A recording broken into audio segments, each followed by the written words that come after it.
Hi there. Welcome to Meet the Press Now. I'm Ryan Nobles on a busy afternoon as we count down to the first presidential debate, now just one day away. And we will get to the very latest developments tied to the Biden and Trump campaigns in a moment. But we do begin with breaking news out of the Supreme Court.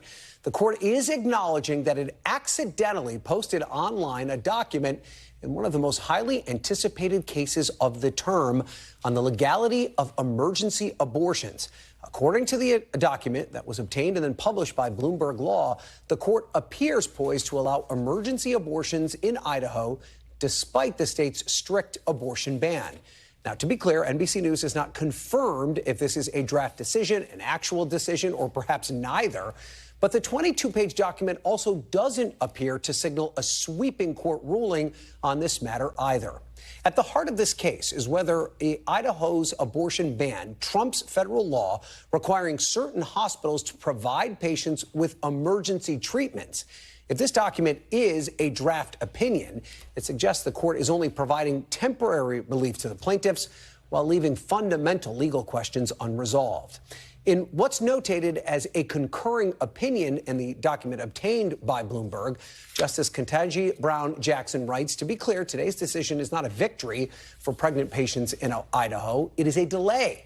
While this court dawdles and the country waits, pregnant people experiencing medical conditions remain in a precarious position as their doctors are kept in the dark about what the law requires. This court had a chance to bring clarity and certainty to this tragic situation, and we have squandered it. In April, my colleague Laura Jarrett traveled to Boise to speak with a plaintiff in a different but similar case who was denied an emergency abortion her own doctors said that she needed. Yeah, we were both disgusted by the treatment of our state. We were disgusted that, just a year prior, we would have been able to get this care here in our state. And we were angry that not only did we have to go through the trauma and grief of losing a very wanted baby, but then we had to have this emotional trauma of traveling to get the procedure. Well, there's a lot to unpack here, and for more on all of this, I'm joined on set by NBC News Washington correspondent Yamiche Alcindor and Greg Stohr, who's the Supreme Court reporter for Bloomberg News, who broke this story, and Elizabeth Sepper, who's an expert in reproductive and health law and a professor at the University of Texas Law School. So, Greg, we obviously have to start with you. You've been covering the court for quite some time. Were you not sure exactly what you were reading when you looked at the court's website this morning? Unpack how this whole thing played out. Yeah, there's a certain, am I really seeing what I think I'm seeing quality to this? The court does things more or less like clockwork. And the way it's supposed to work is the Chief Justice announces the opinions from the bench, and that's when they appear on the website. This one he did not announce from the bench, and it did appear on the website. And so there was a question of trying to figure out, is this actually a legitimate Supreme Court opinion? We know that it's not a final opinion, but it certainly looks like it is a near final opinion. And then it was a matter of trying to figure out what they said in it. And the court is normally pretty cryptic about the way it does its business. Were you surprised that they confirmed so quickly that they posted this by accident? Not surprised, because by all appearances, it really, once we looked at it closely, it certainly was a Supreme Court opinion, which may or may not be final. The court, of course, also said, emphasized this is not a final opinion, which leaves open at least a theoretical possibility that some aspects of it could change. But we certainly are learning a lot about what the justices seem to think about these, Yamiche. And the conservative majority court, it's considering abortion cases post-Dobbs. There's been a number of them. Of course, they just recently ruled on the abortion pill case. This is interesting because they didn't seem to tackle the initial question that was being asked here. How does this really impact this issue moving forward in Idaho? Well, right now, if you're a patient in Idaho that was worried about whether or not you get an emergency abortion based on your health and the future fertility, the Supreme Court, from our understanding, from Greg's reporting here, is that will continue to be the case, that you can get an emergency abortion. But the language that you just heard from Ketanji Brown Jackson on the idea that this court is delaying something, sort of kicking it down the road, that is the language that you're hearing from also reproductive rights groups who are advocating for more abortion access in this country. thinking about the president of Planned Parenthood, who said that the Supreme Court had the opportunity here, and I guess still has the opportunity here, to say EMTALA trumps all sort of total near ban abortions, like the one we see in Idaho, and that women should be allowed and have to be allowed to get abortions, not only to save their lives, but also to save their health, which means doctors shouldn't wait for them to be at death's door in order to get an abortion in an emergency situation. The court is not doing that. They are saying that this case could continue in lower courts, and as a result, you're seeing this sort of shift here where this is a court that overturned Roe v. Wade. We know how they believe and think about abortion, but they are having these sort of nuanced decisions where you're seeing some abortion rights advocates say this is a good thing temporarily, but not the kind of win that they would have wanted. All right, so let's bring in Elizabeth on that point. And we'll keep in mind here, Elizabeth, that we have not seen the actual copy of the document was actually accidentally posted. We saw what Bloomberg reported. What would be the significance of this, though, if the decision ultimately does allow emergency abortions to continue? All this really does is send the litigation back to the Court of Appeals and possibly to the trial court in Idaho. The Supreme Court here reached out to grab the case prematurely before the Court of Appeals had the opportunity to hear the case and issue a judgment. And now they've decided that that was a mistake. But as a result, women in Idaho have been airlifted in crisis situations out of state, a direct result for the past 5 months of the Supreme Court's decision to reach out and to lift the stay that the trial court there had ordered. It's also important to note that there's a parallel case involving a cert petition currently pending at the court out of Texas, where EMTALA does not apply to protect pregnant people at the moment due to a decision of the Fifth Circuit Court of Appeals. So this is very much a pressing issue, and really the court has simply kicked the can down the road, perhaps just past the election. And maybe zero in on that a little bit more for our viewers that are not familiar with EMTALA, which is a federal law which governs emergency care. Walk us through what the law says and how this really impacts the question of whether or not abortion care is covered.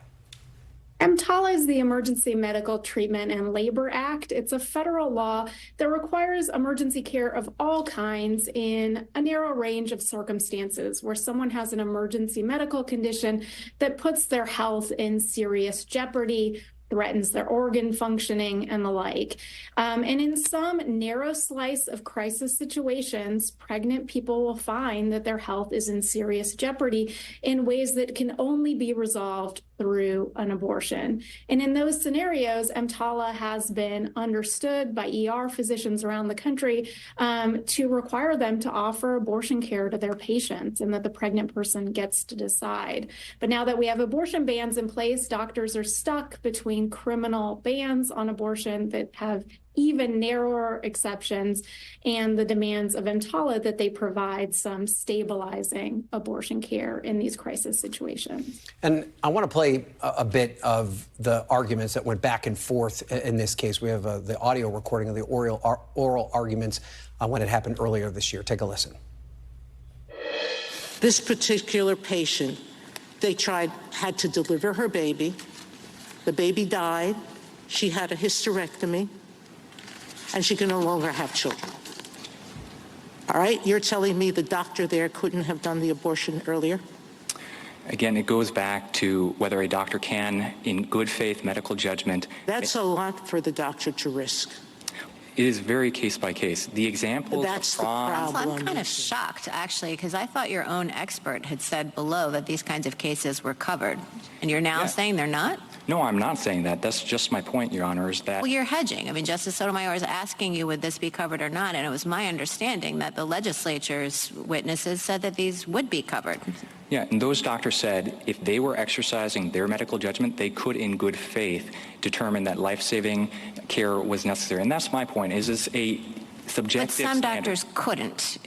Some doctors might reach a contrary conclusion, I think, is what Justice Sotomayor is asking you. So if they reach the conclusion that the legislature's doctors did, would they be prosecuted under Idaho law? No. If they reached the conclusion that the Dr. Reynolds, Dr. White did, that these were life-saving. What if the prosecutor thought differently? What if the prosecutor thought, well, I don't think any good faith doctor could draw that conclusion. I'm going to put on my expert.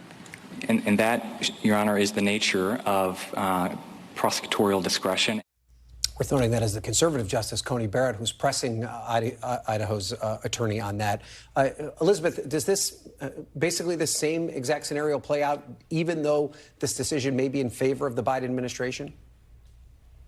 So the same scenario could play out in lots of states around the country, certainly in Texas, where the Fifth Circuit has determined EMTALA does not preempt contrary state law.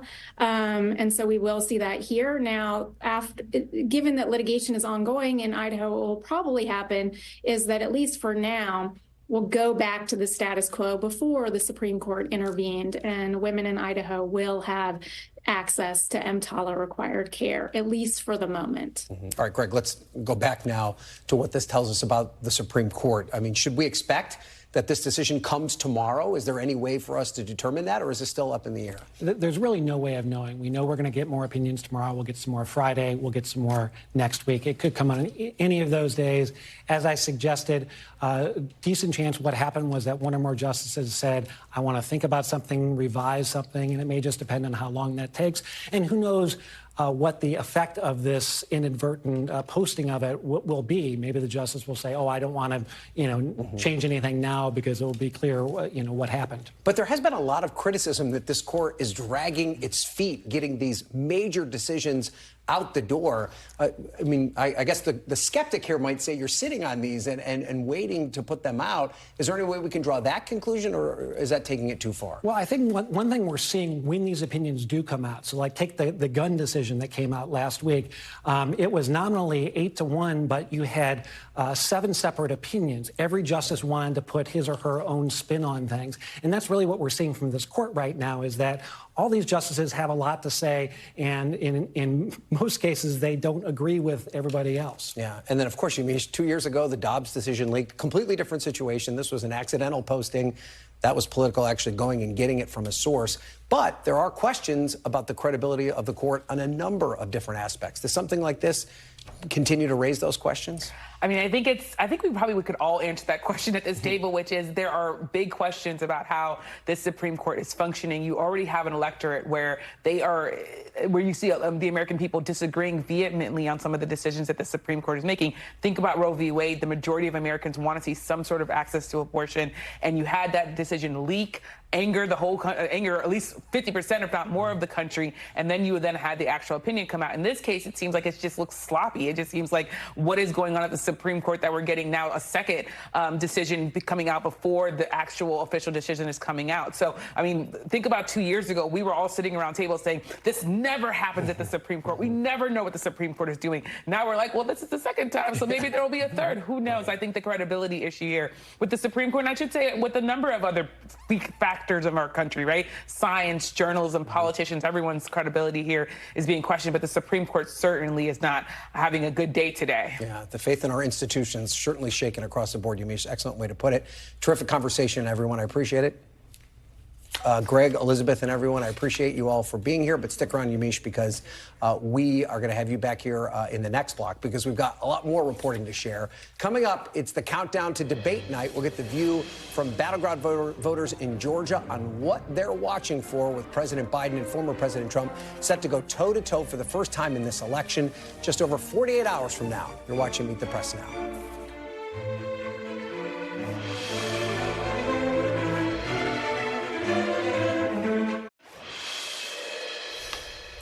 Welcome back. With just one day to go until the first presidential debate, the candidates, their supporters, and the voters are all bracing for a contentious, bitter, and potentially historic fight. Right now, President Biden is at Camp David, engaged in mock debates. Former President Trump is at his Mar-a-Lago home in what his team is calling a more informal preparation process.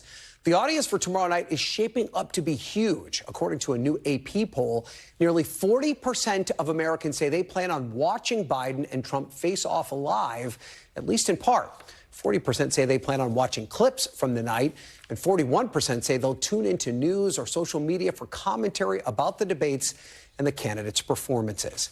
The Biden campaign is looking to quell concerns about the president's age and fitness for office, hoping the audience will see an unhinged Trump and an in-command and nimble president. For his part, former President Trump continues to attack Biden, repeatedly claiming without evidence that he'll be using performance-enhancing drugs. The Biden campaign forcefully responding.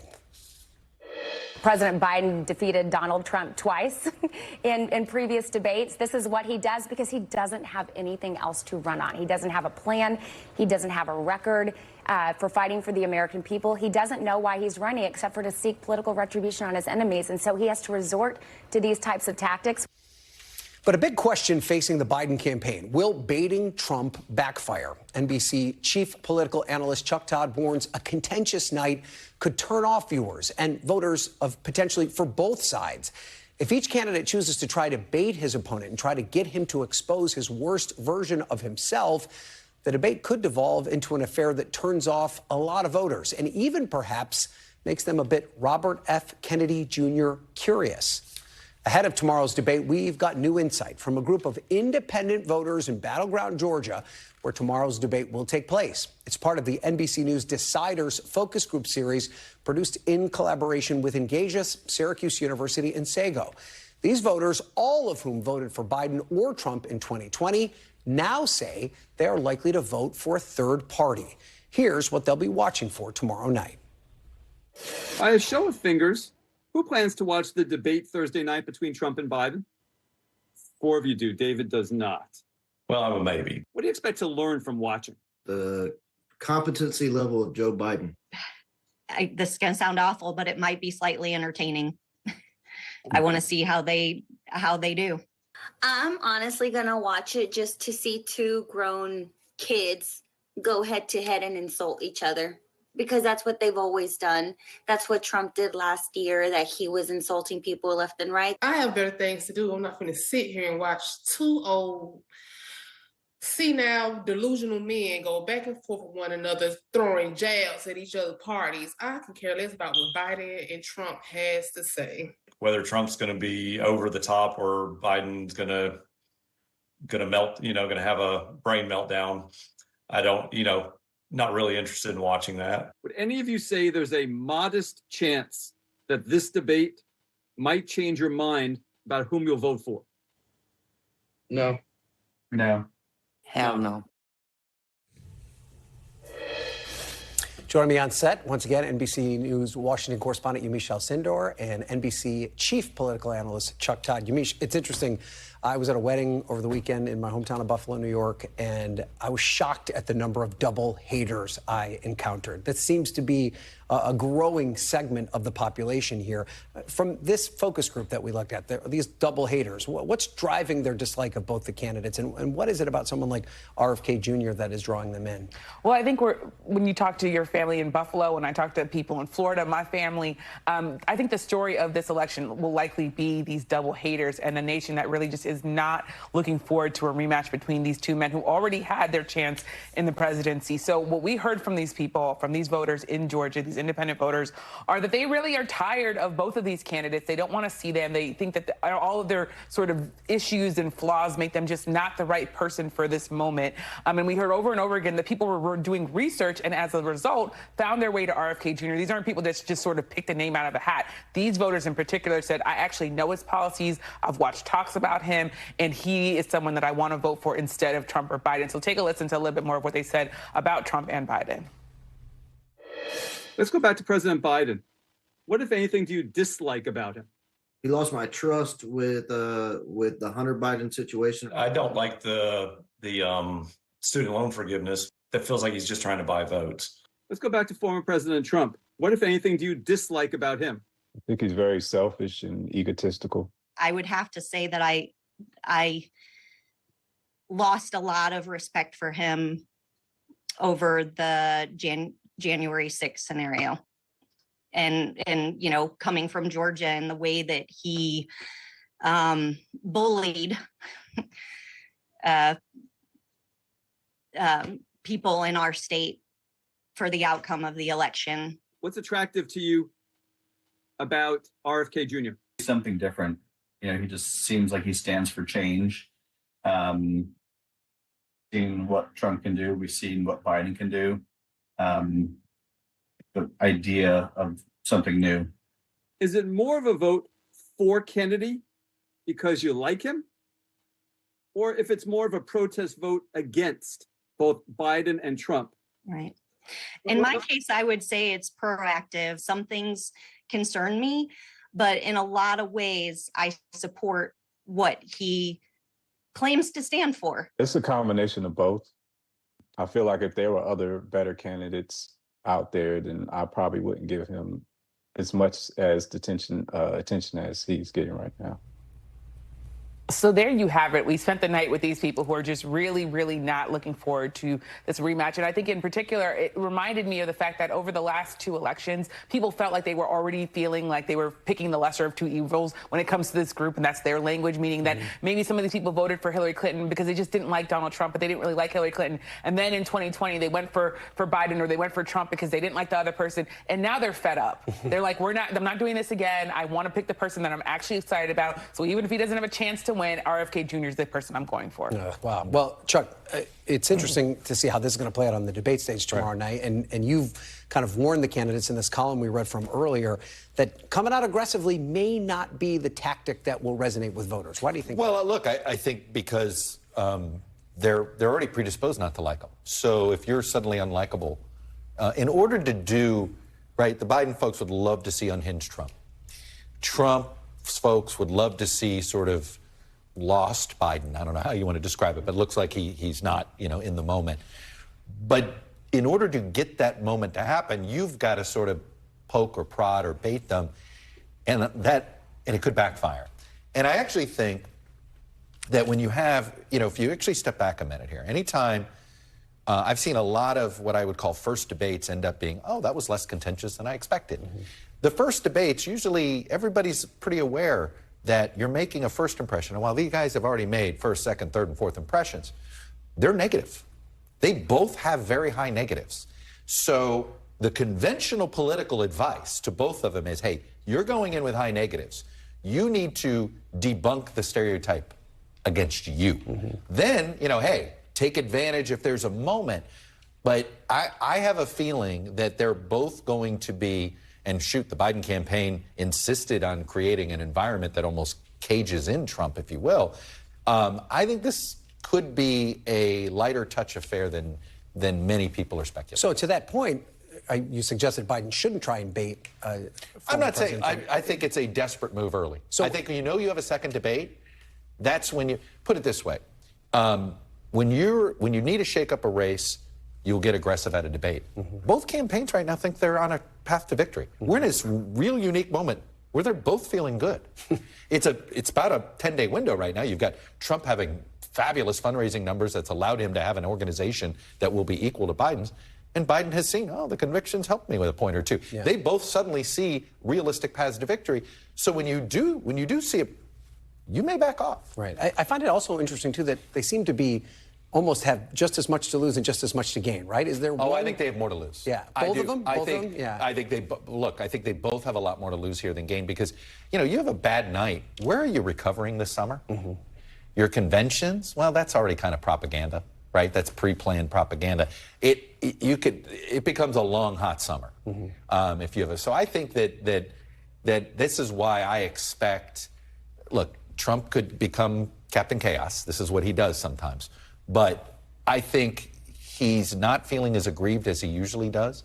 And when he's feeling less aggrieved, he's got slightly better behavior. So about this group that Yamiche spent time talking about, these double haters who seem turned off by both of them, is there anything that these two men can do tomorrow night to try and win that group over, or are they already gone? No, not be their stereotype. The more I saw this group, the more it crystallized in my head, hey, guys, if you go out there and are the two old guy Muppets yelling at each other from the back of the theater, those people are going to run to Kennedy. If you don't behave like the stereotype that they believe you are, maybe they'll take a second look at you. So, no, to me, if I were Biden or Trump watching those voters, it would tell me, hey, they're predisposed not to like me. Let me try to pierce that stereotype. Wait, but Yamiche, Robert F. Kennedy Jr. is not going to be on the stage. He didn't qualify for this debate. It's interesting that a lot of these people you talked to actually said that they've read his policy positions. They've come to like him as a candidate, not the mythology surrounding him. Would it have helped RFK Jr. to be on this stage, or could that potentially have hurt him? It probably would have helped him more to be on this stage, because the number of people in this focus group said that when they got to know him and got to read his policy positions, that they wanted to back him. That being said, of course, they didn't talk about the vaccines stances. They didn't talk about the conspiracy theories that we've heard from RFK Jr. So maybe they would learn a little bit more and be a little bit more cautious about whether or not they wanted to vote for him. But I will say this, and it was something that when Chuck was talking, I wrote down two things. It's one, that people are watching. This was a group that said, I'm going to be taking my wine and my popcorn and I'm going to be there, because this is the first debate. It still has sort of the shine to it. So they're going to have that. But also middle class and their lives. These are going to be two candidates. They're going to be waiting, these voters, for Biden or Trump to say, here's how I'm going to help you. Someone for these people who are middle class, who feel like their house costs too much. They want to educate their kid, but they can't afford some of the prices in private school, and their public school's falling apart. They're not sure if COVID's really over. There are all these sort of things going on, mainly, of course, still the economy and all of just what it costs to survive in America right now. So I think those are also the two things top of mind. People are going to be watching, and they're really wondering, how are you going to help their lives? And we've talked so much about how this is an unconventional race on so many levels, but Chuck, to have a debate between the two general election nominees before a convention at the end of June, we've never seen this before, and they do have some time to recover, but if one of them has a bad night, how much of a tailspin could that turn their campaign into? Well, we're so polarized. A tailspin is, what, 2 points now? So I do want to, pump the brakes a little bit on that. But, it does feel as if, if you made me say which candidate can least afford a bad night, it's Biden.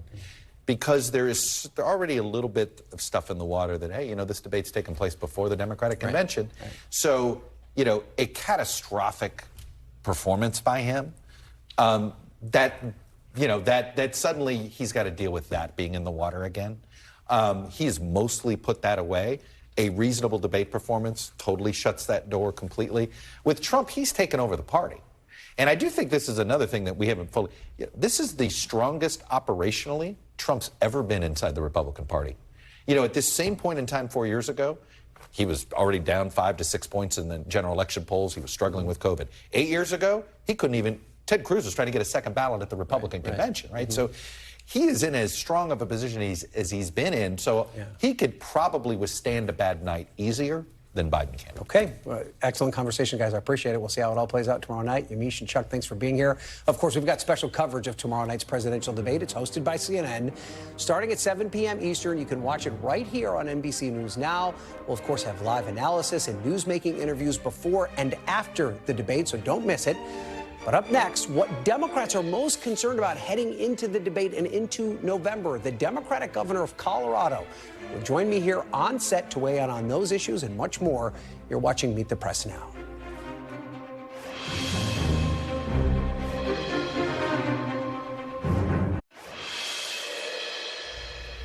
Welcome back. June is Pride Month, and today President Biden announced pardons for what could be thousands of U.S. veterans who were forced out of the military because of their sexual identity or gender identity. The action grants pardons to LGBTQ service members who were convicted of sodomy under the U.S. military code, something that was criminalized in the military until Congress repealed the ban in 2013. In a statement, President Biden said that he is righting a historic wrong and emphasized the importance that our armed forces reflect the values of our nation. The action now paves the way for many veterans to recover financial benefits that had been withheld by the government because of their convictions. The Biden administration will continue those Pride Month celebrations with an event at the White House tonight. Joining me on set now is a Democratic governor of Colorado, Jared Polis, who is in town for that White House event and some other events, even as the president prepares for tomorrow's debate. Well, Governor, thank you so much for being here.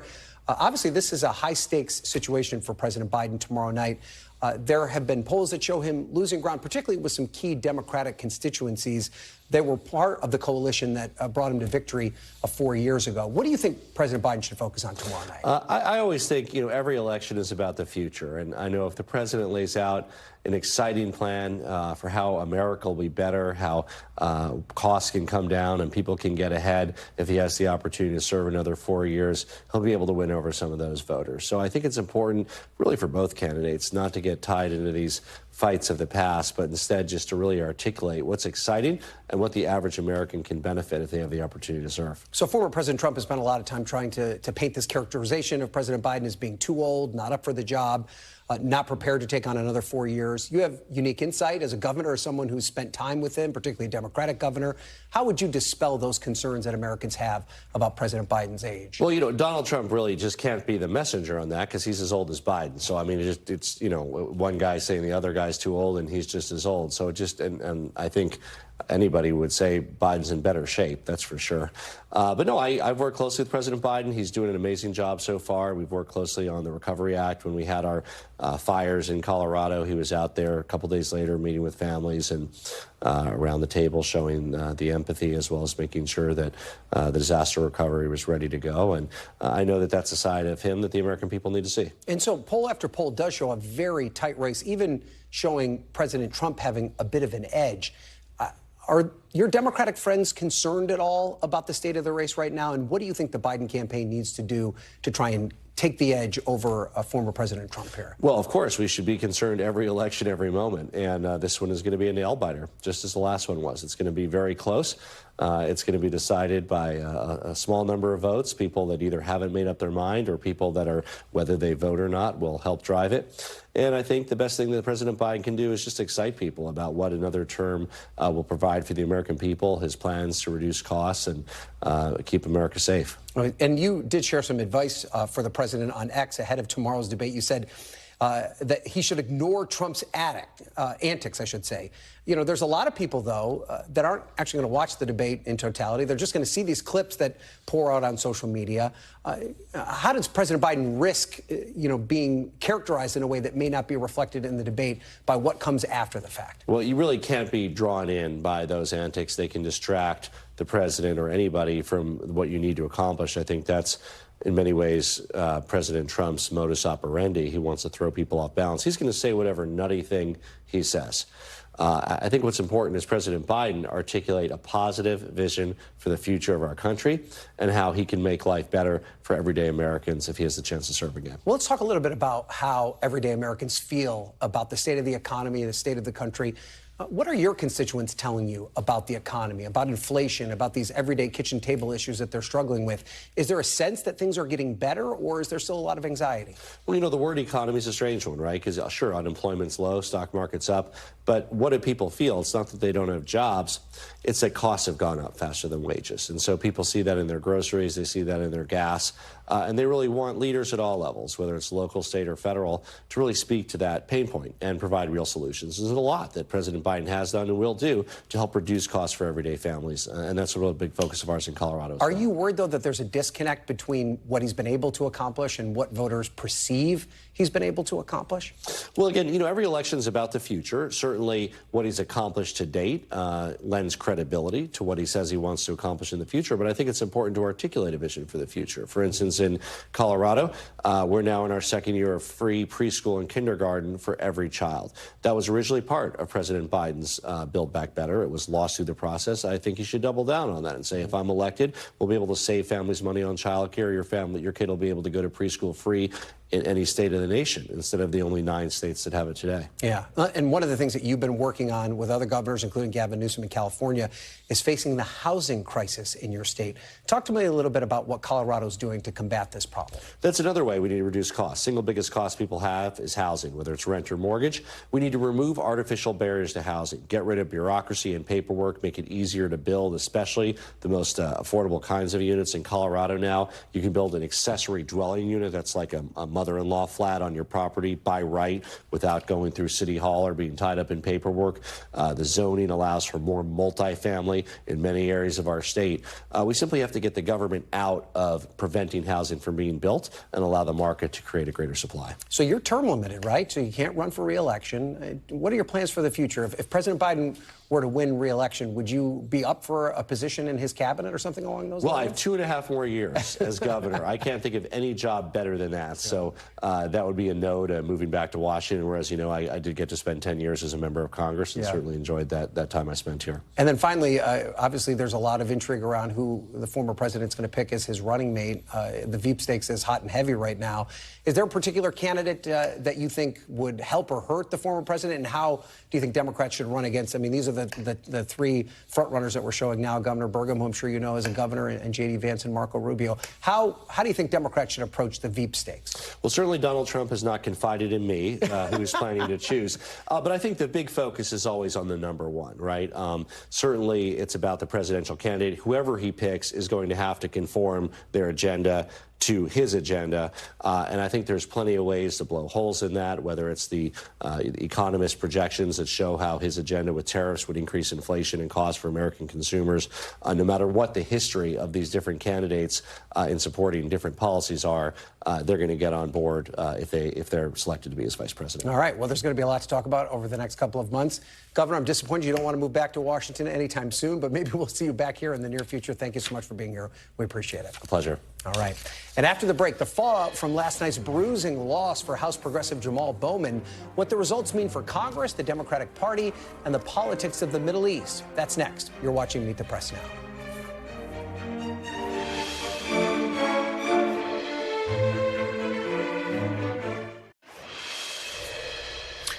Welcome back. If it is Wednesday, voters voted yesterday, and we do have some election results to dive into. In Colorado, the MAGA-aligned Republican Congresswoman Lauren Boebert won her primary after switching districts, winning the nomination in Colorado's 4th district, which was represented by Congressman Ken Buck, who resigned earlier this year. And in New York, progressive congressman and a member of the so-called squad, Jamaal Bowman, was defeated by a more centrist challenger in George Latimer in what was one of the most expensive and contentious primary races on the airwaves this cycle. Bowman is the first Democratic lawmaker to lose a primary this election cycle and the first member of the squad to be voted out of Congress. For more on that New York race, I'm joined now by my Capitol Hill colleague, Scott Wong, who reported extensively on this race. So, Scott, I mean, how much should we take away from the results here in New York? Was this kind of its own thing, or is it indicative of things to come for progressives? Hey, Ryan, I think that this is sending shock waves throughout the Democratic Party, certainly within the rank and file of the progressive far left. It is something that progressives are taking very seriously, especially since you had this huge, enormous, record-breaking sum of money, $25 million spent in a single primary race in a House race, $15 million of that which came from the pro-Israel lobbying group AIPAC and their super PAC, aimed directly at Jamaal Bowman. They've taken him out, and so other progressives are now on edge, especially since AIPAC and their super PAC are spending millions of dollars now to unseat other progressives, including Cori Bush in the state of Missouri. She represents the St. Louis area. They've already put in $2 million in that race. And then after this victory of theirs, you can expect that they are going to be putting in many, many more million as they try to claim another scalp as a, in this sort of broader war over the Israel and Hamas issue, Brian.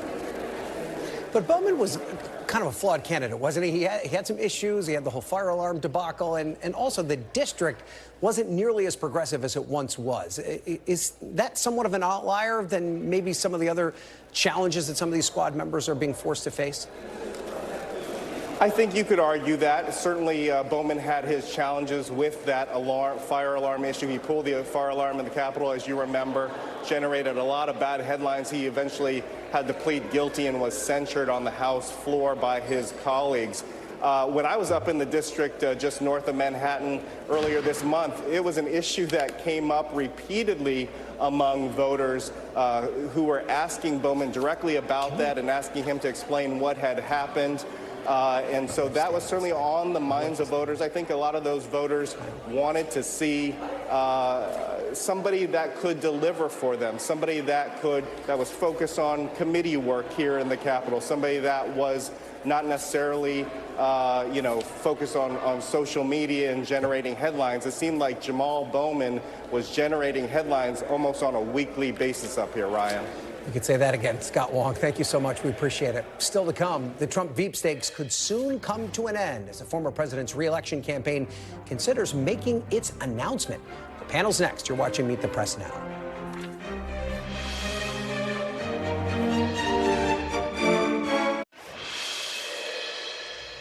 Welcome back. As we await tomorrow night's presidential debate, we are also awaiting Donald Trump's announcement of his running mate, North Dakota Governor Doug Burgum, as well as Senators J.D. Vance and Marco Rubio are among those reportedly at the top of the list. Ohio Senator J.D. Vance said yesterday that he would be disappointed if Trump doesn't pick him. And today, the Wall Street Journal's editorial board weighed in, calling Burgum Trump's best option, saying, quote, Mr. Burgum would be loyal to Mr. Trump while also unafraid to offer hard advice or speak an unhappy truth when the moment demands it.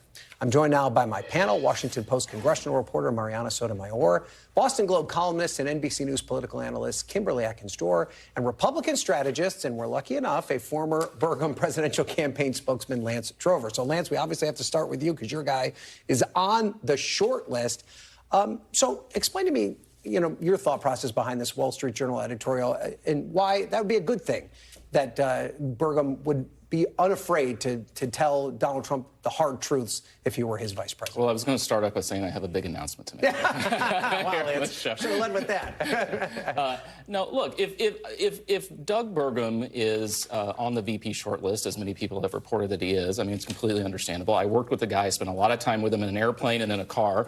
He's a very decent and honest person. He's a get-it-done executive. He's gotten a lot accomplished both in his business life and also with as governor. But I think it's also important to remember, Doug is somebody who didn't need to run for governor. He didn't need the job. He did it out of a desire for public service. He didn't need to run for president. He just wanted to see a change in the country. And I think that's why he's also running or trying to help Donald Trump get elected. He just wants to see a complete sea change here in this country because he thinks we're on the wrong track. But do you think talking tough to Donald Trump is a successful way to get him in that number 2 slot? Well, I think Doug is a shoot-it-straight type of person. I spent a lot of time, again, with him in a car and on an airplane. He is a very straightforward and honest person. I think he's somebody who will always tell the truth. All right. So, Mariana, we have already seen another potential running mate in J.D. Vance, the senator from Ohio, trying to walk back some of his prior criticism of the former president. Listen to what J.D. Vance said earlier this week. First of all, so Trump was just a very, very good president. I would say a great president, right? And I think when you look at something and you say, look, this guy was successful. He brought freedom. He brought a ton of prosperity to our country, peace on the world stage, right? Like, you didn't have a new war popping up every year. So I just think the results were so good. How could anybody look at it and say, oh, yeah, I was critical of Trump in 2016, but he proved me wrong? So it's about the success of Trump's presidency. He proved me wrong. Is that enough for Donald Trump, you think? Maybe. I mean, Donald Trump loves when people are pledging loyalty. Like, I think all of the 3 people that are top of the list, quote unquote, have all in some ways been very critical. And no one more than J.D. Vance, who used to be this more moderate Republican. I mean, wrote a whole book trying to explain the Republican vote, the independent vote, extremely critical of Trump. Now he's very much a bulldog. I mean, Ryan, you see him on Capitol Hill, and he will go lengths, even I would say further than Marco Rubio, in defending Trump. And that's the kind of redemption story, if you want to put it that way, that Trump really likes. He loves that loyalty. Oh, you were critical of me? I remember that. But now you're turning around. You're going to defend me. I can deal with that. Yeah, so Kimberly, in the past, we've seen the head of the ticket bring in a running mate to try and bring in a constituency that maybe they're having a difficult time with. That's what Donald Trump did with Mike Pence 4 years ago. Do you think that's what he's going to try and do this time around? And is there any way to reach out to independent voters, or is Donald Trump just going to double down on his brand of politics in his VP selection? I think it's the latter. Donald Trump thinks he already knows how to win this election. He doesn't think he needs anybody else to win this election for him. And he sort of, that was a marriage but with Mike Pence of convenience at the time. That wasn't somebody who was one of Donald Trump's core people. And certainly toward the end, that relationship soured badly. So I think now he wants somebody, as Mariana said, that's just just totally devoted, totally loyal, and is also going to stay in his place as well, so that Trump can be out in front. So I think those are the biggest criteria right now. Okay, so tomorrow night, we're going to see a huge audience. They're saying as many as 40% of Americans think they're going to tune in one way, shape, or form. How many voters do you think are going to be swayed, Mariana, by what they see tomorrow night? Or are most people's opinions already locked in? It seems like, based on polling, a lot of people already kind of know who they're going to vote for. And many people just want to ignore it until the very end. Both campaigns are very much thinking, okay, there are going to be people tuning in for the first time. This is, whether you're Biden or Trump, presenting, the vision for a second term. I don't know if many people are going to really be swayed. Maybe there are those voters who are going to be tuning in for the first time. That roundtable that you all were discussing earlier was very interesting, from those more independent or, don't want to vote for either. So there is room, and both of those campaigns are very much cognizant that they could try and win over some new voters. But I think the September debate is actually going to make more of a difference. But Lance, there are a couple of hot-button issues where we do see voters are very much plugged in on, abortion being one, immigration being the other. Obviously, the Biden camp probably has the edge on abortion, the Trump camp when it comes to immigration. But I want to point you to the Department of Homeland Security announcing today that arrests for illegal border crossings have dropped more than 40% in the 3 weeks since President Biden signed his executive order on the border. Does that at all undermine the Republican argument? And do you think, how much do you think immigration will play in what we see on that stage tomorrow night? How convenient this comes out 24 hours before the debate. I mean, come on.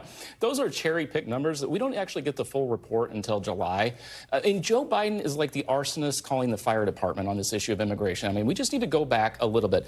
He came into office and undid literally every Trump border immigration position, and then spent the last 3 years pretending that it wasn't an issue. Now, suddenly here he is saying, I'm calling the fire department. Look, everything's okay. I have seen a lot of polling in a lot of different congressional races across the country, swing districts. Voters are keenly aware of who is to blame on this issue, and I assure you it is not Donald Trump and it is not Republicans. Okay, so on the other side of this, Kimberly, how does abortion play? I think abortion looms very large, especially with the Supreme Court being in session this week, reminding us, we think, about what a mess abortion laws remain in states throughout this country. Sending it back to the states, as Donald Trump said he wanted to do, has not worked out well. It's put women's health and their lives in danger. But I think most of all, particularly President Biden, he knows that the people he needs to convince are the people who need to go vote as opposed to staying home, as opposed to being so tired of the craziness that they just tune out. And he's going to go out and draw a contrast. You have a president who is a part of an insurrectionist, who stands accused of crimes, who has talked terribly about cities in this country and about immigrants and other people. And you have another president who is there actually doing things like immigration policy, which he's asked Congress to do for a long time, and they haven't done. At least he's doing something, and is trying to work for Americans as opposed to just for himself to keep himself out of jail. He's going to have to draw that clear contrast, and I think tomorrow, having this in June is a way to wake up voters to say this is a consequential election. You need to pay attention, and there's a clear contrast here. And so, Lance, you described that Joe Biden created the immigration crisis and now is trying to fix it. Couldn't you make the same argument with President Trump when it comes to abortion? He put the justices in place that undid Roe v. Wade. Now we see this patchwork of laws across the country that is causing a degree of uncertainty. How does he answer that particular question? Well, I think he's already answered the question. I mean, he believes it's a states' rights issue. He said that several days ago. I think he's also out there telling Republicans, don't let yourself be defined by this issue. And I think there's also a larger question out there. I think if you're a Republican, you shouldn't let yourself get defined. Stay where you are on the issue and move on. But I think there's also a question that's going to come for Democrats at some point. What are the limits on abortion? Because that's a lot of things. They seem to never get that question from anybody. What are your limits? That could be a question for them as this thing goes forward. But for Donald Trump, he's been very clear. It's a states' rights issue, and that's what he supports. And finally, before we go, Mariana, we're seeing House Republicans attempting to rewrite history by using kind of creative legislative maneuvers to try and undo the work of the January 6th committee. There's this very little-known committee of elected leadership that is now trying to basically say that the subpoenas and everything that were issued by the January 6th Select Committee are null and void. How much resonance do you think that's going to have? I mean, you say it's such a little-known committee. I completely forgot about it. And you and I are on the Hill all the time, and it has really consequential moments. I mean, I think it's very interesting that we have seen, especially, this is more reflective of Speaker Mike Johnson, earlier this year, wanting to govern, wanting to fund the government, do a number of things. Now he's also very blatantly kind of pivoting to more campaign issues, things that inflame the base, especially the far right base, and also kind of, you know, very much embracing Trump and going after and trying to undo a number of what the January 6th committee did. I have to cut you off, Mariana, because before we go, we have a very important announcement to make, and that is about a very big game that is happening tonight in Washington and beyond. A bipartisan group of women, members of Congress, members of the D.C. Press Corps, taking the field tonight for the 16th annual Congressional Women's Softball Game. I can confirm that I have been on the field with the team as their coach, preparing. They say never put a hat on television. Now I see why. So we've been preparing. We are ready to go. Oh, my goodness. It's like I've never worn a hat before, right? We can't wait to raise awareness for a good cause and add, of course, another W to our win streak. All the proceeds for this event will go towards supporting the Young Survival Coalition, a charity organization dedicated to supporting young women with breast cancer. You can donate by buying a ticket, even if you don't show up. It's only $10. Go to congwomensoftball.org. The news continues now with Yasmin Vasugian, who's in for Hallie Jackson right now. Go Congress, beat cancer. Have a good one. Thanks for watching. Stay updated about breaking news and top stories on the NBC News app or follow us on social media.